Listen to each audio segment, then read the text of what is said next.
Going live now.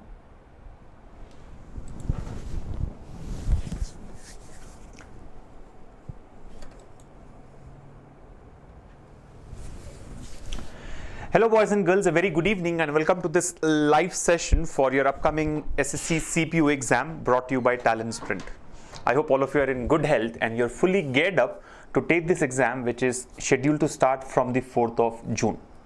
So we are on 25th of May today, so just about 10 days left, and I think these 10 days you must utilize in trying to get that right confidence and being positive and optimistic about your preparation, right? Trying really hard to prepare now is not going to help, right? I'm sure you have already worked for the last 2, 3, 4 months or maybe more than that in getting ready for this exam, right? All you should do in the next 10 days is to maybe take one mock test every day for the sake of practice and analyze your performance in that mock test and accordingly make a strategy for your exam, which is starting from 4th of June. All right, so I think that's all you should focus on, because just preparing harder now is only going to add to your nervousness. Okay, so keep yourself relaxed, be calm, be composed, and just be positive about what has happened so far and what is going to happen in the examination as well. Okay, I see many of you have joined the session already. Thank you for joining us. And in the session today, we are going to discuss about how can you score almost near 100 in quantitative aptitude and the general intelligence and reasoning section of the SSC CPO exam. Now, when I say near 100, it doesn't mean that you will take forever to score near 100. The idea is how to score near 100 in about 1 hour of examination time, let's say. Right? You all know the pattern. The pattern is that there are 4 sections: quantitative aptitude, general intelligence and reasoning, English language, and then we have general awareness and general knowledge, right? So 4 sections, 50 questions per section, which makes it total 200 questions, and you have 2 hours of time for this. Now, we all can say that English language and general awareness will not take 1 hour together. It will take lesser than that, because these sections have got questions where you don't have to apply a formula or do some paperwork, right? You either know the answer or you don't know the answer, especially when it comes to general awareness, right? So you don't have to spend like 1 minute per question or 2 minutes per question, right? Within 10 seconds, you will know if you know the answer. So keeping that in mind, you actually have more than 1 hour for quantitative aptitude and reasoning, but then you should try and see that you spend about 1 hour and attempt all the 100 questions. You're getting it. You know that total 100 questions will be asked from these 2 sections. And I'm also sure that general intelligence and reasoning is a cakewalk for most of us. I mean, the type of questions asked are very easy, right? Coding and decoding. Then we have, questions based on classification, letter series, number series, right?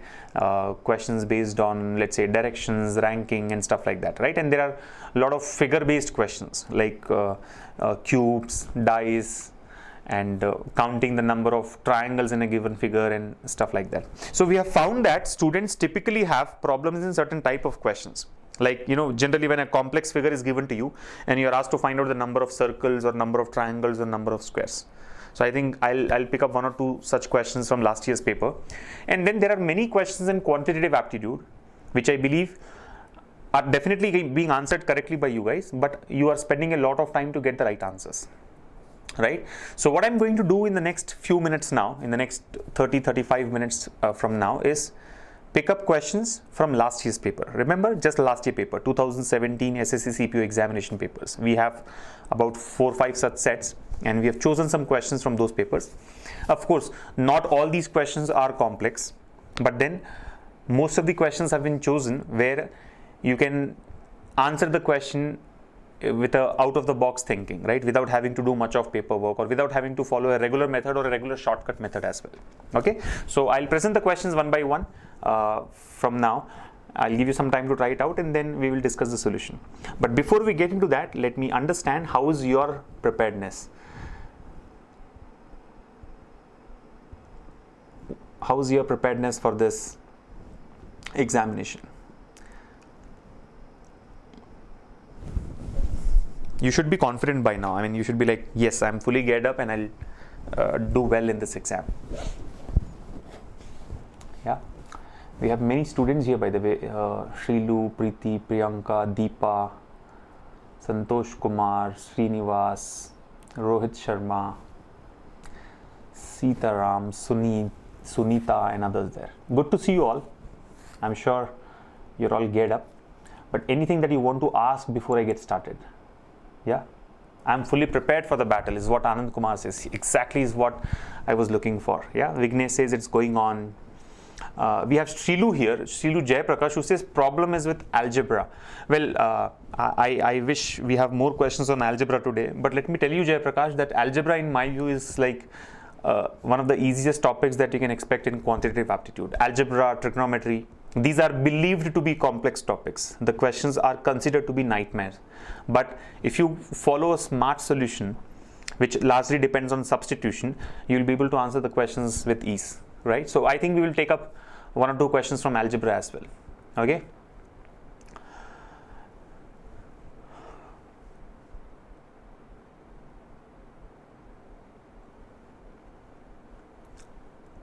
Anything else? Somebody says my preparation is poor. Well, you cannot do anything if it is poor at this point of time, because you just have 1 week or a little more than that left for the exam.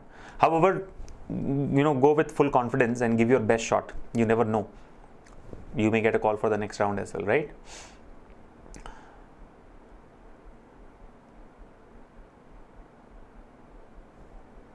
All right, so I think I've got some response here for the question that I had asked. Good to see that your preparation is going well, going fine, and you're all geared up. Let me start presenting these questions to you one by one. Right? I don't have much time, by the way, because we have another session coming up at 6 o'clock for students who are enrolled in the advanced coaching by TalentSprint. So we will close it as quickly as possible. Now let me make it very clear upfront that the questions that I'm going to present are not very difficult. You all know how to solve these questions. But some of you might be like worried about the method that you're following, or maybe you're using a wrong method, or lengthy method basically. So all I would do is give you smarter ways of solving these questions, right? Like for example, let's start with something on compound interest. Now I know that if you have followed our videos on compound interest, you would know how to solve questions on compound interest, right? We use the effective percentage formula, A plus B plus AB by 100. Now, I always used to wonder that maybe direct questions on compound interest are not being asked these days, but I'm surprised to find that in the last year's SSC CPO paper, every set had one direct question on compound interest where you had to find out the CI for 2 years. Right? Now, if you follow the technique that I had explained properly, you will be able to solve such questions in a jiffy. It would not take more than 10 to 15 seconds for you to arrive at the answer. So the first question from the session today is on compound interest, as is copied from the last year's SSC CPO paper. And the question is on your screens now. See what it says. What is the compound interest in rupees on rupees 12,500 at the rate of 12% per annum compounded yearly for 2 years? Now that's a straight question. On compound interest, find the answer. What is the compound interest on rupees 12,500 at the rate of 12% per annum compounded yearly for 2 years? I know all of you can solve this without any difficulty, but how many of you get the answer quickly is the question here. So very simple, rupees 12,500 is the principal amount, 12% per annum is the rate of interest, and 2 years is the time period. What do we have to find out? The compound interest, CI. CI is equal to what is the question?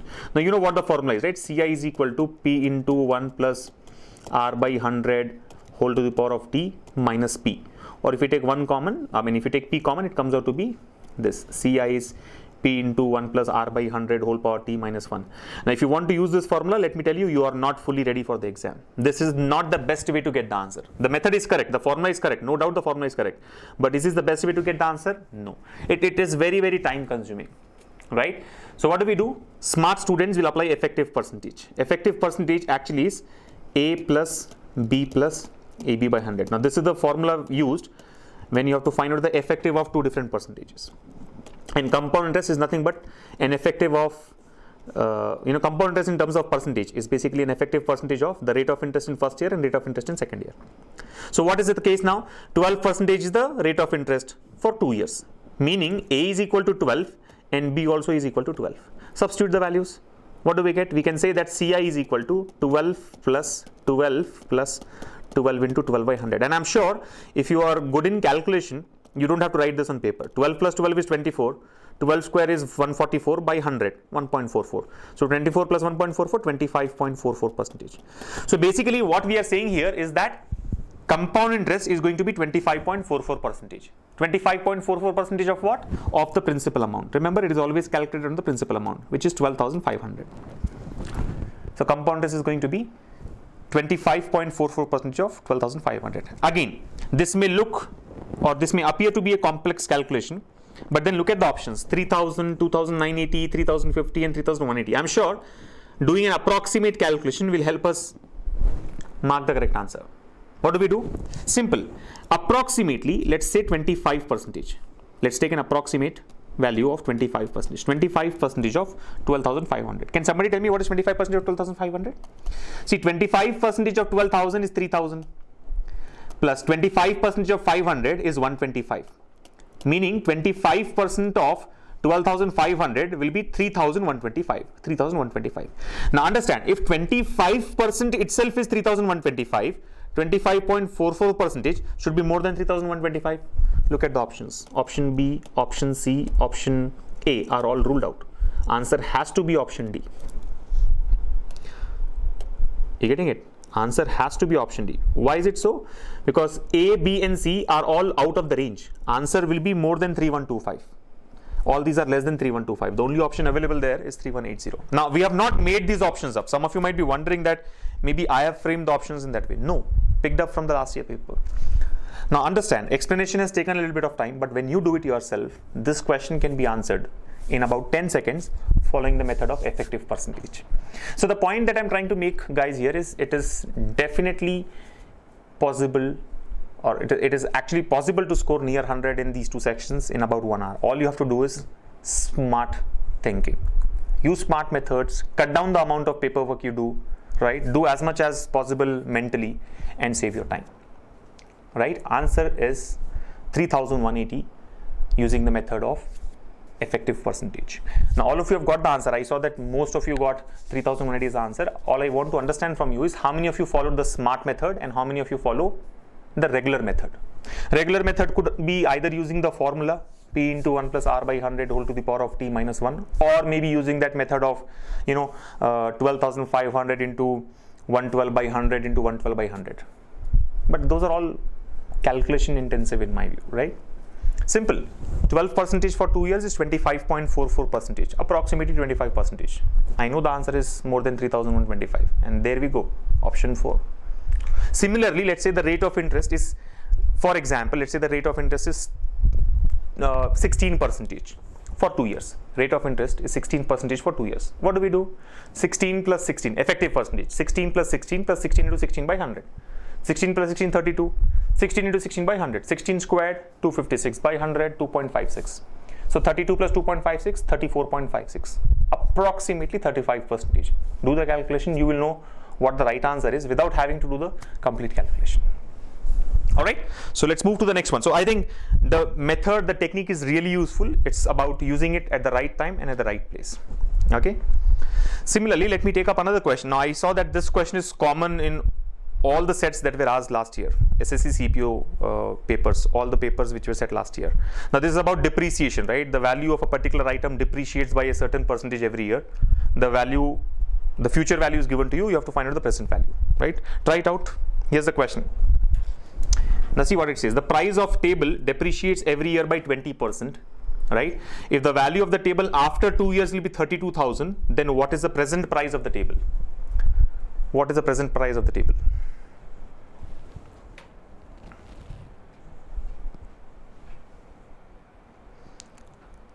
He says the price of the table depreciates every year by 20%.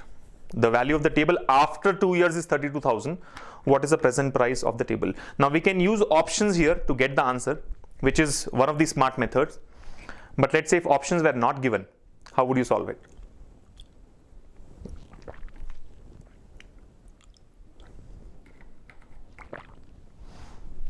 You're getting it? Let's say the present value is P. What's the idea? The present value is P. Next year, it becomes P dash. After another year, it becomes P double dash. Now here, there is a reduction of 20% on P. And here again, there is a further reduction of 20%. Now he says the value P double dash is equal to whatever, 32,000. We have to find out what is the present value. P is equal to what is the question. So there's something here which was reduced by 20% twice to arrive at 32,000. So you can try out using options. Like for example, let's say 48,000 if you want to see. Reduce 48,000 by 28%. Let's say this is 48,000. So, drop by 20%. So what will be P dash? 48,000 minus 20%. See, 10% of 48,000 is 4,800. 20% will be 9,600. So 48,000 minus 9,600 will be 38,400. Again, this should be reduced further by 20%. Right? So 10% is 3,840, 20% will be 7,680. So 3,480 minus 7,680.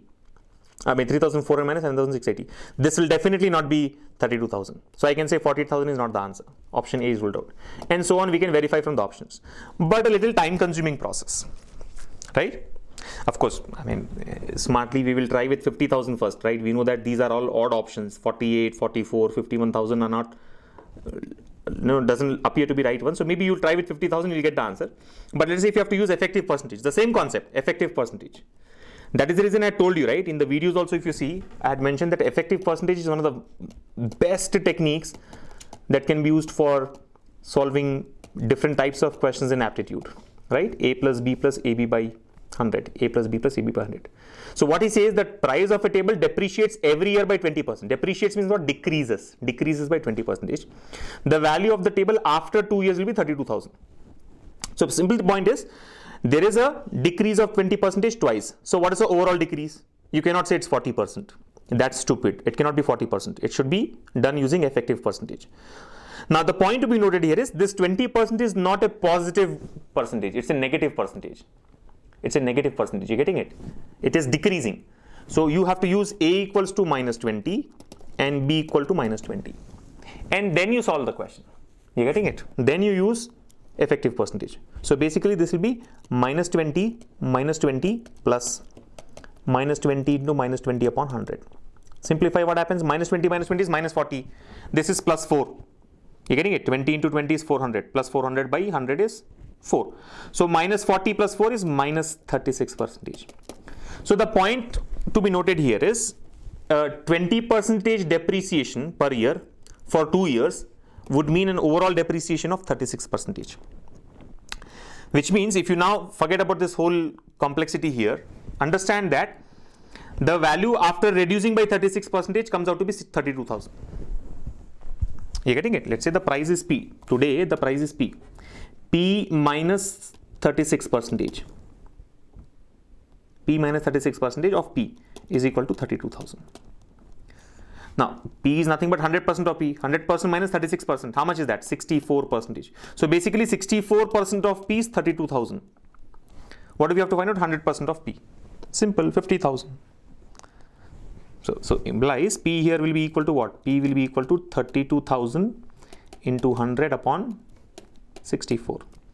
So this goes 2 times here, this goes 50 times, 50 into 1000 is 50,000. So your answer here is 50,000. Again, do not go by the length of the explanation or the number of steps that I've put on paper, right? Most of this part is to be done mentally. Like you will not write this in the exam, you will not write the formula in the exam, you will not write A minus 20, B minus 20 in the exam. You don't have to put these steps on paper. All is mental calculation, right? 20, 20 to be used twice with negative sign. So effective percentage comes out to be minus 36. The overall reduction in the value is 36%. Meaning the value after 2 years is only 64%. If it is 100, it becomes 100 minus 36, which means it will become 64% after 2 years. That 64% is given as 32,000. 100% is equal to what? You're getting it? The reason I am stressing on this method is because you don't have to remember any special formulae. There are shortcut formulae available for such type of questions. But why do you want to remember all the variety of formulae for solving the same concept based questions? All right. So effective percentage is very, very important. Okay. Let's quickly move on to the next question. Now this is on cubes. Again, picked up from last year paper. Simple questions, but I think many of us make it complex by trying to open up the cube, find out what are the opposite faces and stuff like that. So let me quickly present the question and let's see how many of you get the right answer. Here we go.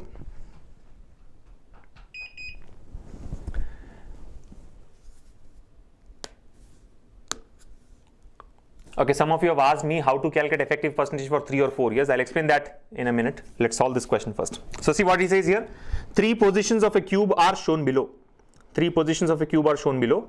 What will come opposite to the face containing R? What will come opposite to the face containing R? Try to solve this now.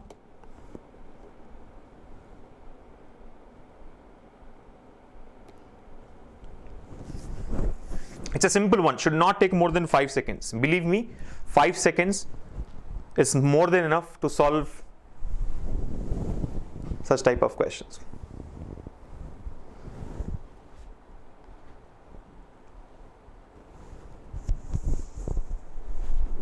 W, option D is the answer. I think Rashmi and Goswami have got option D. Okay, Rashmi has got W, Goswami has got option D. Tirumala has also got option D. Bhattacharya says it is option D, which is C. Yeah. All right, let's solve it now. So what do we do? Simple. He says 3 positions of a cube are shown below. What will come opposite to the face containing R? What will be opposite to R? What is going to be opposite to R is the question. Now 4 options have been given to you. Y, G, W, C. We have to find out what comes opposite to R. So if you see, this is one position of a cube, this is the second position of the cube, and here's the third position of the cube. What comes opposite to R? Meaning if R is on top face, what will come in the bottom face is the question. Here again, if R is on the top face, what will come in the bottom face is the question. Here of course R is not shown, but wherever R is, what will come opposite to R is the question here. The simple point to be noted here is, instead of finding out what comes opposite to R, let us first figure out what cannot be opposite to R and eliminate those options. You're getting it? Instead of finding out what comes opposite to R, what cannot be opposite to R, let's find out. For example, can Y be opposite to R? No, because Y is a neighbor of R. You see, Y is a neighbor of R. If you can see both R and Y in the same position, in the same picture, then those two are not opposite faces. Yes or no? These are all 2-dimensional pictures of a cube, right? Remember, in a 2D picture, you cannot see the opposite faces together. Here I am able to see both R and Y together, meaning R and Y cannot be opposite, right? Y is the neighbor of R, so Y cannot be the answer. Option A cannot be the answer. Can W be the opposite face of R? Impossible, because W is a neighbor of R. You see, Y is a neighbor of R, W is a neighbor of R. W cannot be the answer. Can G be the opposite face of R? No, because G is a neighbor of R. G cannot be the answer. What is left out? Only C. That has to be the answer. Why does it take any time to get the answer now? You're getting it? Do not find out, do not worry about what is opposite to R. Instead, find out what cannot be opposite to R. 95% of the times you'll be left with only one option.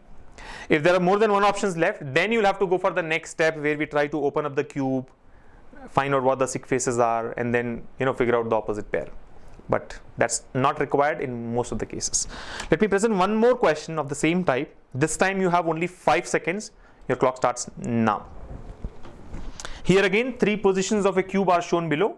What will come opposite to the face containing Q? What will come opposite to Q? Find out what will come opposite to Q. R and Z cannot be opposite to Q. Gone. P and X cannot be opposite to Q. Gone. S is the answer. How much time did it take? Hardly any time, right? What do I know? I know that R, Z, and P and X cannot be opposite to Q because these are all neighbors of Q. 3 of these are given in the options. Whatever is left out has to be the answer. And option C, S, is the correct answer. I can now see that many of you have got the answer as S, right? Option C. So tell me, how many of you found this to be useful? I'm sure many of you would know it already. But if you were solving this type of questions using some other method, then I think you have to correct yourself. And this is how you will be able to score near 100 in less than 1 hour. Yeah? Option C.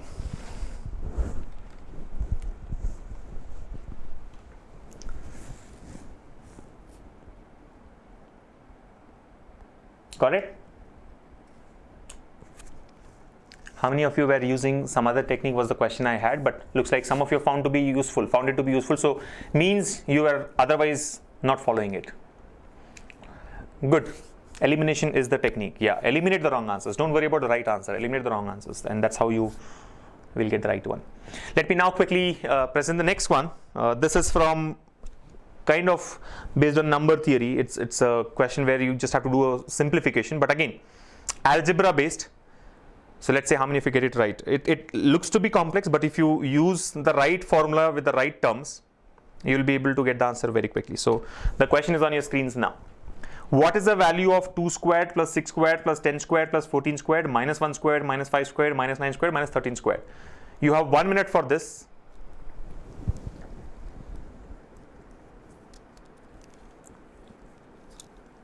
And I'm sure all of you will be able to solve it. You don't have to do anything but find out the values. You already know all those squares. 2 square, 6 square, 10 square, 14 square, all these are known to you. Just do the arithmetic calculation there, additions and subtractions, and find out what the answer is. Is it 0 or 15 or 30 or 60?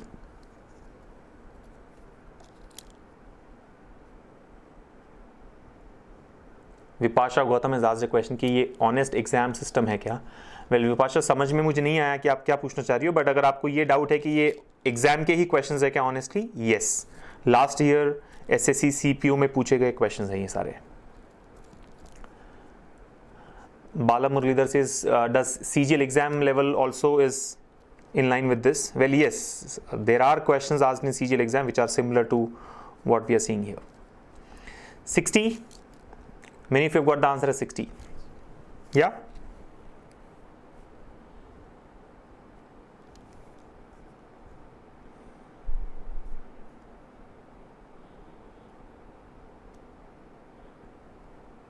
Got it? 60? What do we do? Let's simplify. So we have to find out the value of, the idea is to find out the value of this expression here. That's simple. 2 square 4, 6 square 36, 10 square 100, 14 square 196, this is 1, this is 25, this is 81, this is 169. This is plus, plus, plus, minus, minus, minus, minus. So 36 plus 4 is 40, this is 140, 140 and let's say this is 200, right? 140 and 200 is 340, 340 minus 4 is 336. So positive sum is 336. Find out the negative sum. How much will that be? See, 160 plus 80 is 240, 240 plus 10, 250, 250 plus 25, 275 plus 1, 276, minus 276. See, calculation is very, very important. If you cannot do your calculations quickly, then it'll take a lot of time. Adding the right set of numbers is important. See, either you add 1 to 169 so that it becomes 170, or add 81 to 169 so that it becomes 250. You understand? Try to make it ending with 0 so that it's easier to add. So what did I do? 160 plus 80 is 240, 9 plus 1 is 10, 240 plus 10, 250. This is 250, this is 25, so 275, and this is 1, 276, minus 276. 336 minus 276. 300 minus 200 is 100, 36, 36 minus 76, minus 40. So 100 minus 40 will give you 60, or simple calculation, 60 is the answer. Yes, 60 is the answer. But is that the only way to get the answer? Well, correct. It won't take more than let's say 15 seconds for you to do this calculation and you will get 60. But in my view, this is not the best of the methods. Correct method, correct answer, but not the best method. Now let me tell you why is this method not the best. Because you should know how to solve such questions even without doing this complete simplification. What we have done here is nothing but pure simplification, right? Expanded every term, meaning found the square of the value, and then we have done the calculation. But what if bigger terms are given to you? Like instead of 2, let's say we have 12 square, 16 square, 110 square, 114 square, 11 square, 15 square, 19 square, 113 square. Will you still do the same thing? No. In that case, we cannot do all this, right? So what do you have to do? All you have to do in my view, I mean, again, there is a shortcut. Some of you may say that the shortcut is just add 2, 6, 10, 14, 1, 5, 9, 13, whatever sum you get, that's the answer. Well, that's one way of looking at it. But even before that shortcut, you should know the concept here. The concept is this: use the right set of terms and use a proper expansion. We all know that a squared minus b squared is a plus b into a minus b. This is not a secret, right? All of you know that a squared minus b squared is a plus b into a minus b. Now, if you pick up the right set of squares here, one positive and one negative, it'll become really easy for you. Like for example, 2 squared and minus 1 squared. So what happens? 2 squared minus 1 squared. The advantage is 2 plus 1 into 2 minus 1. Now why is the advantage in 2 and picking up 2 square and 1 square here? Because 2 minus 1 is 1. This term is reduced to nothing now. Into 1 is nothing but the same number itself. So we've got 3 here. One value is 3. Similarly, if I take 14 and 13, what happens? 14 squared minus 13 squared. Instead of finding out 14 square, 13 square and then taking the difference, I know that is 14 plus 13, 14 minus 13. 14 minus 13 is 1. Just 14 plus 13, 27. Similarly, 10 and 9. 10 plus 9, 10 minus 9. 10 minus 9 is 1. 10 plus 9 is 19. And then 6 and 5. 6 and 5. So 6 plus 5, 6 minus 5, 11. Add all these values. 3 plus 27, 30. 30 plus 19, 49. 49 plus 11, 60 is the answer. You getting it? This was 10 square minus 9 square for those who have not followed, and this was 6 squared minus 5 squared. Now, why is this method important? Why is this method important? Because even if bigger terms are given, you will be able to arrive at the answer really quick without doing this proper expansion, the regular expansion. You're getting it? Like for example, let's say it is 14 square plus 21 square plus 37 square minus let's say 20 square minus 36 square minus 13 square. Just an example. What do you have to do? Now you cannot be taking 37 square, 36 square and all this, right? It will make your life complex. So 14 minus 13. So that will give you 27. 21 and 20, that will give you 41. 37 and 36, that will give you, whatever, the sum of 37 and 36, which is 60 plus 13, 73. Add these three and you will have your answer, which is 141. 141 is your answer. You're getting it? So it's very important for you to use the right formula in the right place so that it becomes easier for you to do the calculation, right? Let me take up the next one. So this is how, algebra can be used. The basic concepts of algebra can be used in solving such type of questions. Let me take up the next one. Now this again is a very simple one. Some of you may know the answer directly. This may also look like a general awareness question, right? The question is, the sum of 3 consecutive natural numbers is always divisible by. This is a standard question. Sum of 3 consecutive natural numbers is always divisible by what? Sum of 4 consecutive natural numbers is always divisible by what? Sum of 5 consecutive natural numbers is always divisible by what? This is a standard answer. The sum of n consecutive natural numbers is always divisible by n. So if sum of 3 consecutive natural numbers is always divisible by 3. Sum of 19 consecutive natural numbers is divisible by 19. Always divisible by 19. Sum of 23 consecutive natural numbers is divisible by 23. But why is it so? Here's a question. You see, the sum of 3 consecutive natural numbers is always divisible by what? Now, without wasting a second, you should mark the answer as 3. It is always. Remember, the word always is important. Sum of 3 consecutive natural numbers may be divisible by, more than one factor, more than 3. Right? Not just by 3, but also by other numbers. But always divisible by 3. Similarly, sum of, let's say, 7 consecutive natural numbers is always divisible by 7. Sum of n consecutive natural numbers is always divisible by n. Remember this. But let us assume, so answer is 3. All of you have got the answer, it's 3. But let us assume that you do not know this method. You do not know this concept. How will you solve it? He just says sum of 3 consecutive natural numbers. You understand what are consecutive natural numbers? n, n plus 1, n plus 2. 3 consecutive natural numbers will mean n, n plus 1, n plus 2. These are 3 consecutive natural numbers. So he says 3 consecutive natural numbers are always divisible by what? Assuming you do not know that the answer is 3, what will you do? Don't panic. Don't think that it is an out of syllabus question or you have not solved such questions in the past. All you have to do is take 3 consecutive natural numbers and see what happens. For example, let's say it is 4, 5, 6. These are 3 consecutive natural numbers.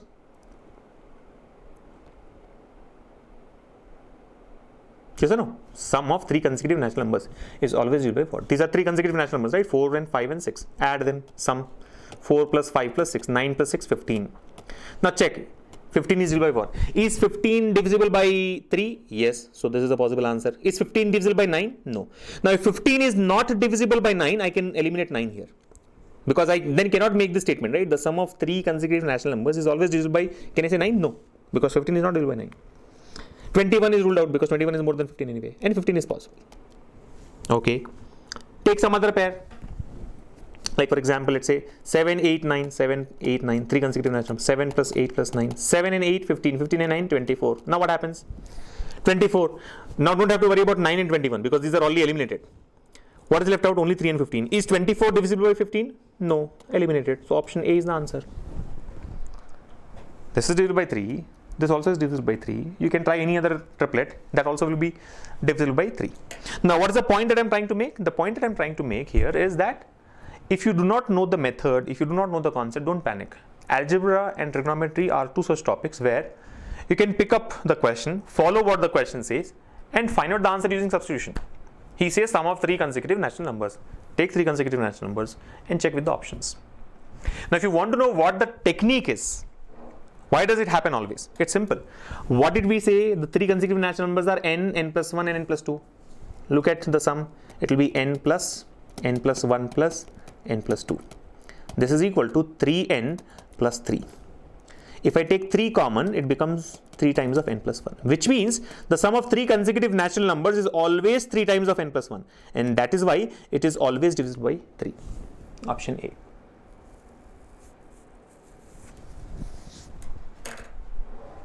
I hope you have understood. So there is a method which says answer is directly like 3 consecutive natural numbers are always divisible by 3, sum of 3 consecutive natural numbers. Then maybe you can go for substitution or use real algebra, n plus 1, n plus 2, sum 3n plus 3, take 3 common, 3 times of n plus 1. So I can say it is divisible by 3. Yeah. Let's take up something else. Let's say let's just pick up something from time and work, something like time and work, right? Here's the question. It says P is 4 times as efficient as Q. P can complete a work in 45 days less than Q. If both of them work together, then in how many days the work will be completed? In how many days the work will be completed? Find out the answer.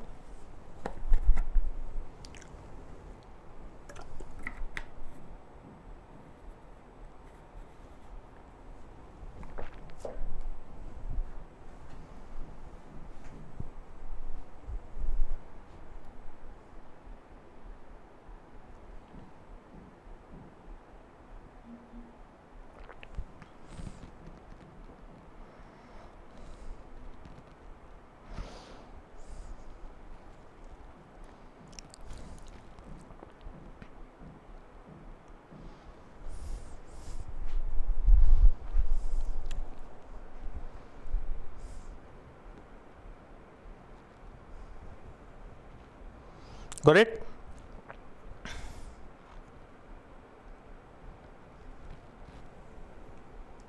$12 is what many of you have marked. Good. But crazy guys, not you guys are crazy. There's a username. There's a user by username crazy guys. He's got 15 as the answer. Santosh Kumar has also got 15. All of us have got 12, huh? Easy one. How do you solve this? P is 4 times as efficient as Q. P can complete a work in 45 days less than Q. If both of them work together, then how many days? Then in how many days the work will be completed? 2 steps, just 2 steps and you'll get the answer. I hope you know the method. Simple. You know that when 2 persons A and B are working together, the time required when both of them are working together is AB by A plus B. Let's say P takes P days, Q takes Q days.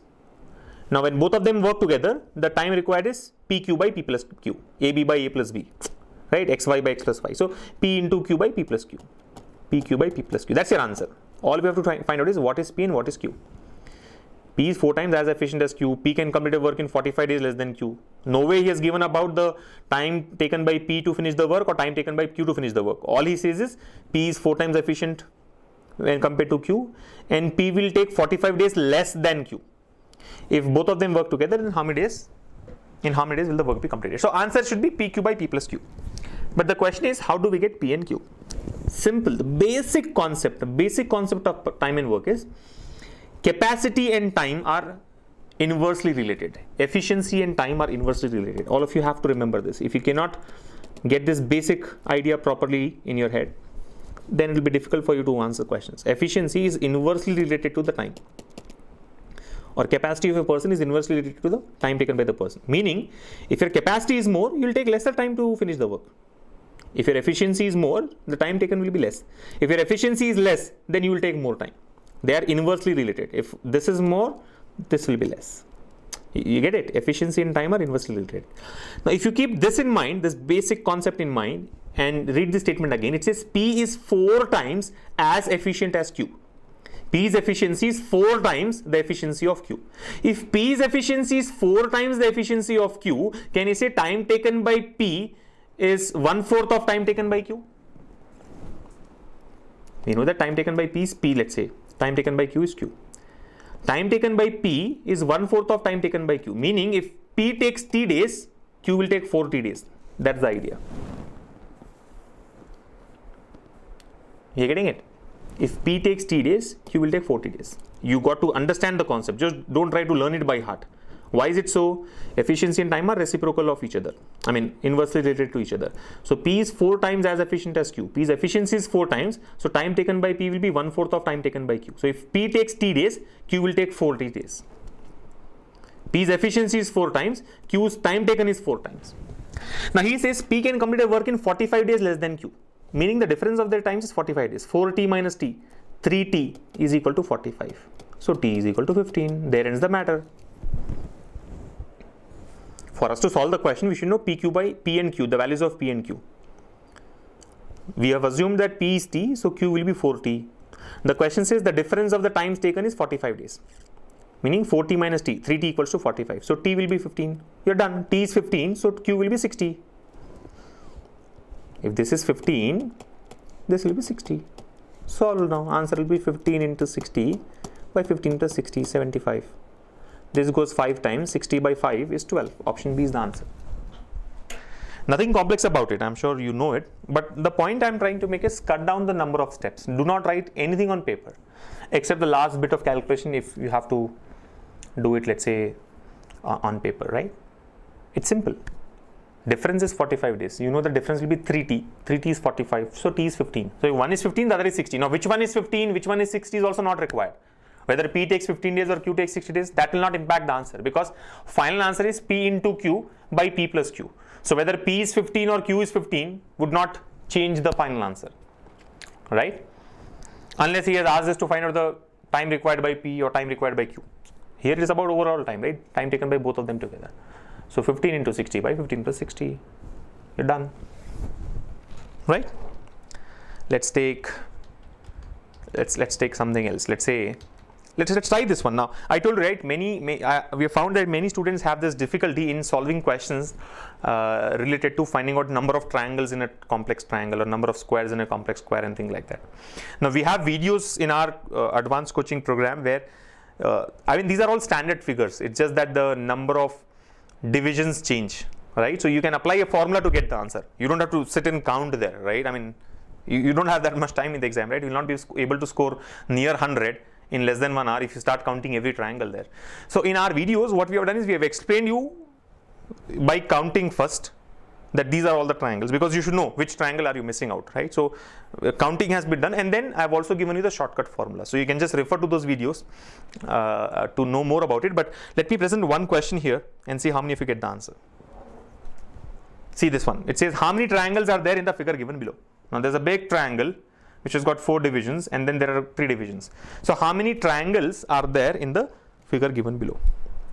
Now you can start counting. This is triangle number 1, this is triangle number 2, triangle number 3, triangle number 4, triangle number 5, triangle number 6, triangle number 7, 8, 9, 10, 11, 12, 13, 14, 15, 16, 17, 18, 19, right? The bigger triangle. This is 20, inner one, right? This is 21, this is 22, and so on. But do we have so much time in the exam? And even if you miss one triangle, you are gone because it's asking you to find out the total count. Anyway, try it out. Try to count the number of triangles, then I'll give you the method.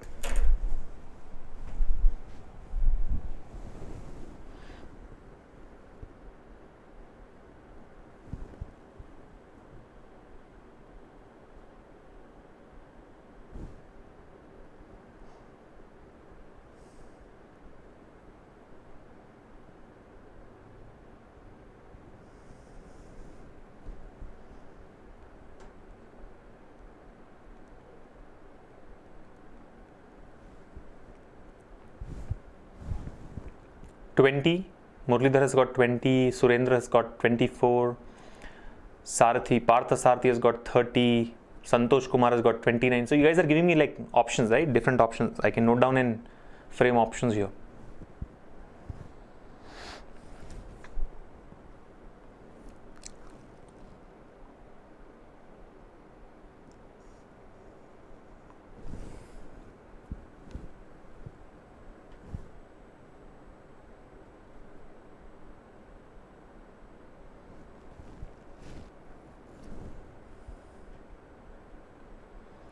Shilu says, I don't know, every time I make a mistake.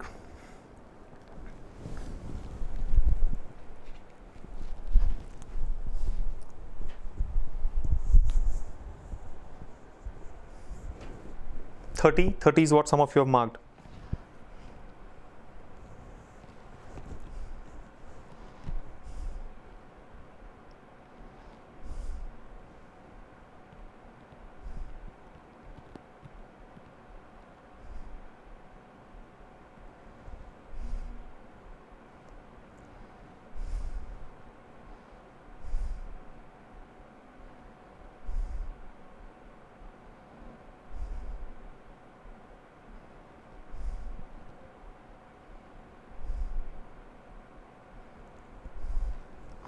Correct?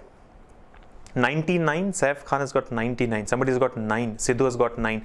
Let me explain this to you, right? And Chandra Kumar has got 31. So, and then there is Mani Kumar who's got 27. So variety of answers here. Let me give you the solution now, right? So see what happens here. It's simple. I mean, we can start counting. Basically, if you want to ensure that you don't miss out on any triangle, you should ideally do this. Give numbers to the smallest portions of this figure. So 1, 2, 3, 4, 5, 6, 7, 8, 9, 10, 11, 12. So there are 12 parts in this figure, right? There are 12 parts in this figure. And then count the number of triangles. How do you get the number of triangles? See each triangle possible. And usually what happens, I'll tell you, when we are solving such questions in the exam, I'll tell you what's the biggest challenge. You know, many of us try to do this. Even I used to do this when I was, I used to take exams, right? You take, 1, then 2, and then 3, and then 4. You keep doing this, right? After counting 10, 15 triangles, you go back and try to check something. Now, the question that comes in your mind is, did I already count this or not? And you have to restart. Then you'll start highlighting it, right? 1, 2, 3, 4, 5. Again, after counting 10, 12 triangles, it becomes a mess. Now, you don't know whether this highlight here indicates this triangle or the other one, or have you counted both? And like, I should not have picked this question at all. This is the challenge. I'm sure this is what many of us face. I don't know if everybody has the same problem, but I used to have this problem. So the best way to deal with it is number each of the smaller parts and then write down the triangles that you find. Like for example, the triangles, different triangles I can see here at 1. 1 itself is a triangle, 2 is a triangle, 3 is a triangle, 4 is a triangle. Yes or no? Piece 1, piece 2, piece 3, piece 4 is a triangle. Then if you observe, 1, 5 makes a triangle, right? Similarly, 2, 6 makes a triangle, 3, 7 makes a triangle, 4, 8 makes a triangle. Similarly, 1, 5, 9 makes a triangle, 2, 6, 10 makes a triangle, 3, 7, 11 makes a triangle, 4, 8, 12 makes a triangle. You're getting it? So this way you will never be missing out on any of the triangles. Now 1, 2, 3, 4, 5, 6, 7, 8, 9, 10, 11, 12. 12 triangles are already over, right? But there are more. Right? We have counted 1, 5, 3, 2, 6, 3, 7, 4, 8. Similarly, 1, 5, 9, 2, 6, 10, 3, 7, 11, 4, 8, 12. Vertically, we have counted. Now count horizontally, meaning 1, 2 is a triangle, 2, 3 is a triangle, 3, 4 is a triangle. You're getting it? Similarly, 1, 2, 5, 6 is a triangle, 2, 3, 6, 7 is a triangle, 3, 4, 7, 8 is a triangle. You're able to follow.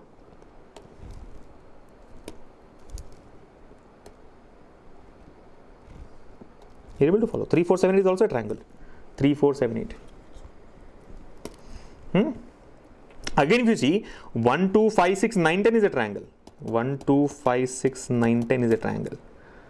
2, 3, 6, 7, 10, 11 is a triangle. Yeah. 3, 4, 7, 8, 11, 12 is a triangle. And then there are more, don't worry, there are more. In fact, instead of numbers, if you can use ABCD, it will be easier, because sometimes you get confused. Is it 1, 2 or 12? That's the kind of confusion you may get into.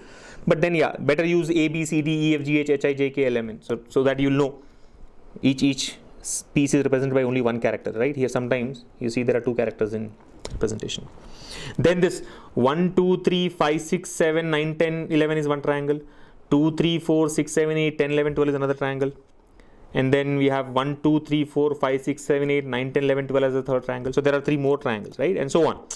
So count 4 plus 4 plus 4, 12, plus 3, 15, plus 3, 18, plus 3, 21, plus 3, 24, and there are more. I don't know which ones I have missed, but there are more. So this way you have to count. I mean, you can look at our videos which we have done on these things to count all the triangles, right? Let's not waste our precious time here. You can simply watch the video. But let me give you the technique, the way to solve these questions, right? The simple way to solve these questions, the shortcut method. And I'll explain the shortcut in a different color so that you know what we're trying to do, right? The shortcut is as follows. Of course, before following the shortcut, you should know how to count also. That's very important. Shortcut is simple. It's like this. A bigger triangle. This shortcuts are usually applicable in symmetric figures, right? So it's like this. How many divisions were made in the bigger triangle? 1, 2, and 3. I mean basically 4 divisions, right? 1, 2, 3, 4. You getting it? 1, 2, 3 lines were drawn inside it, which means it made 4 divisions, right? 1, 2, 3, 4. Now suppose only this figure is given to you. I mean, let me start from scratch again. Let me explain you what I'm trying to say. For example, let's say if this is the diagram, how many triangles are there? Don't say not even one triangle, because this doesn't look like a triangle. I know it's slightly bent here, but then one triangle, right? One triangle, because there's no division. There's only one triangle. That's it. How many triangles are there?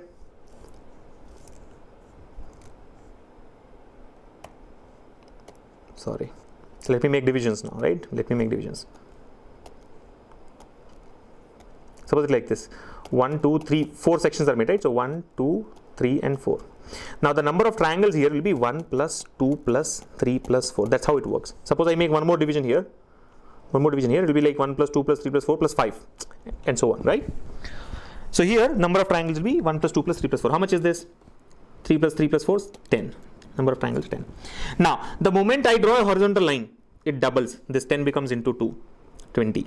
Moment I draw one more horizontal line, it triples. So there are 10 vertically and then 3 sections, right? So into 3. 30 is the answer. Directly you can do it. Suppose if this figure is given to you.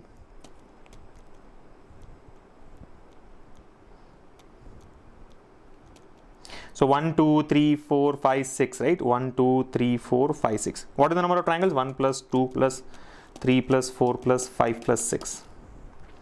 So this is 21. Total is 21, right? 6, 10, 15, and 21. Total is 21. 21 triangles in this. The moment I do this, it becomes 42. The moment I do this, it becomes 63. If I do one more, it becomes 84. So if you have to find a number of triangles in this one, 84 is the answer.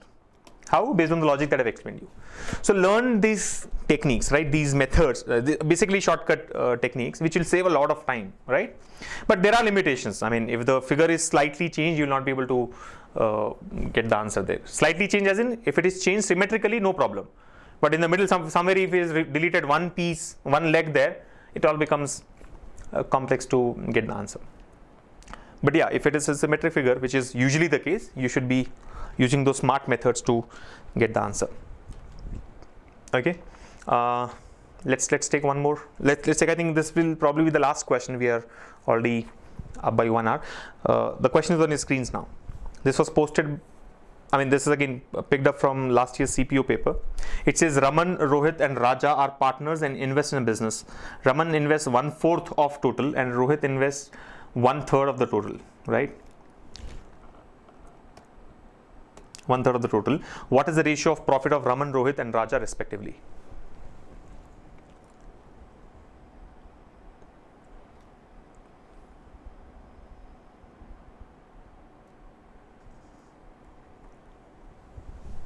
Quick. How do you solve this?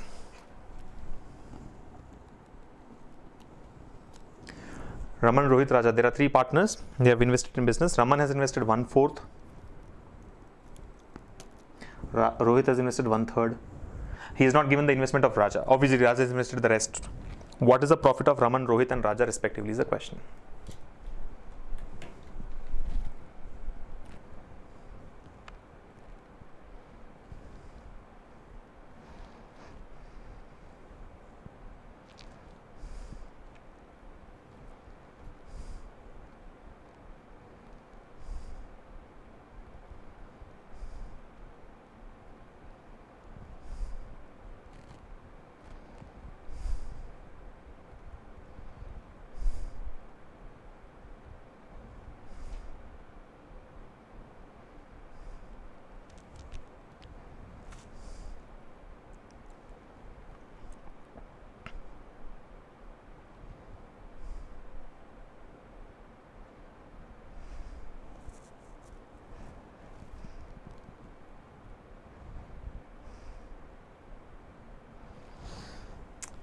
Got it?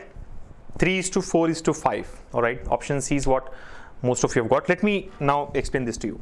So here we go. 3 guys, Raman, Rohit and Raja, who are partners, invest in a business. Raman invests 1/4 of the total. Rohit invests 1/3 of the total. What is the ratio of profit of Raman, Rohit and Raja respectively?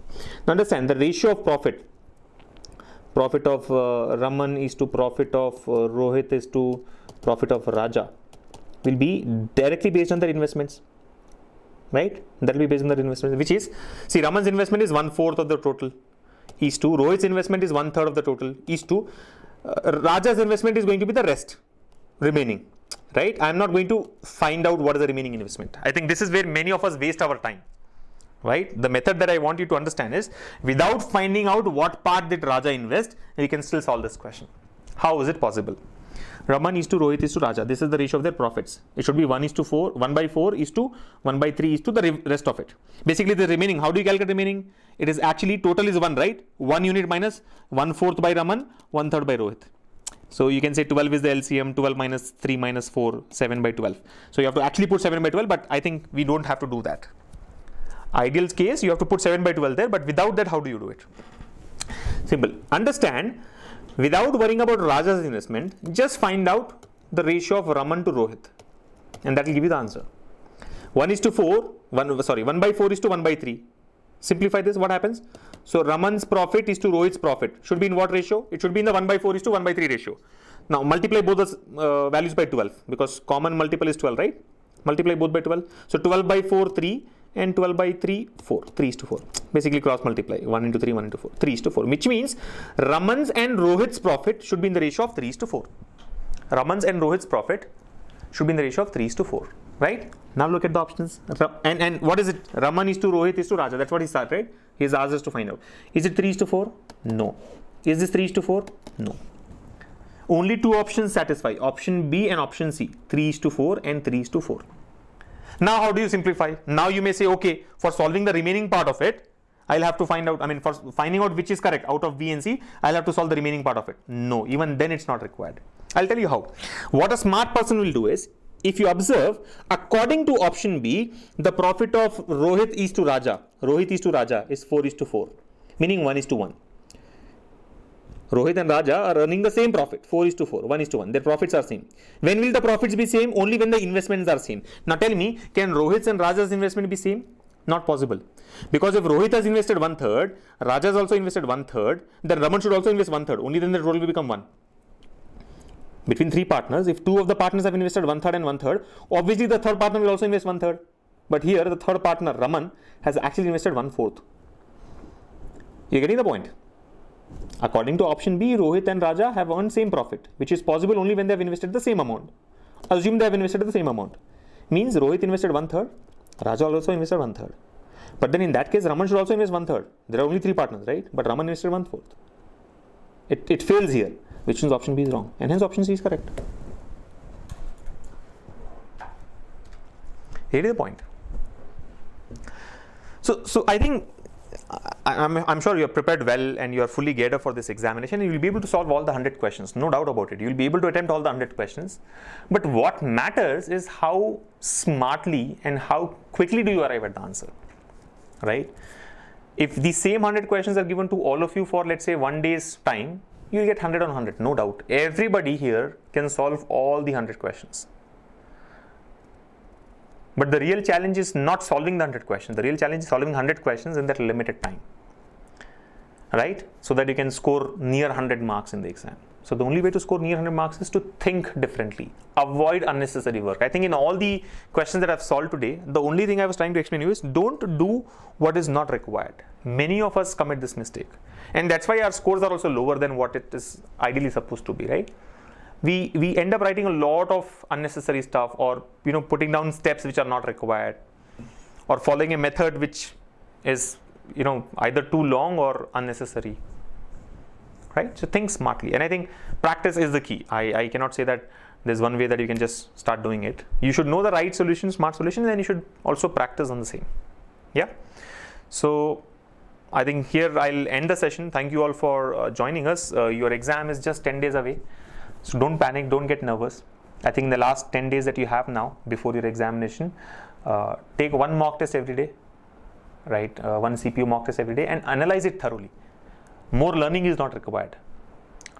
Too much of practice also is not required. What is required at this point of time in the last few days now is to take one test for whatever 2 hours of time, right? Take 2 hours of time to take the test, and spend like next 2-3 hours in analyzing how you have performed, what could have been done better, what could have been avoided to get a better score, and things like that.